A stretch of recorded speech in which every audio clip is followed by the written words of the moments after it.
The neighbor kids keep coming onto my property and playing on the large piles of dirt and gravel in my driveway. Am I responsible if they get hurt?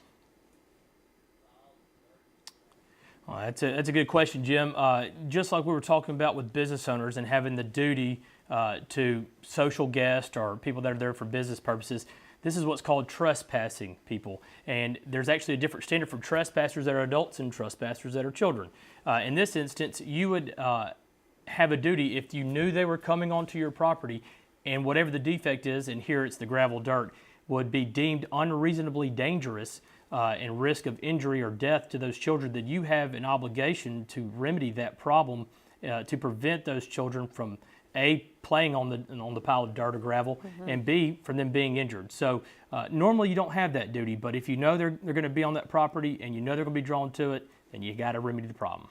Speaking of having folks on your property, I know a lot of us are hosting guests with Thanksgiving and all throughout the holidays. But so when we host people and bring people into our homes, what sort of special responsibilities do we have? Say, for example, if someone falls, while they're in my home. Well, and we're going to run the gamut here. So now we've talked about trespassers and we've talked about invitees, and now this is what's be called a licensee under the law.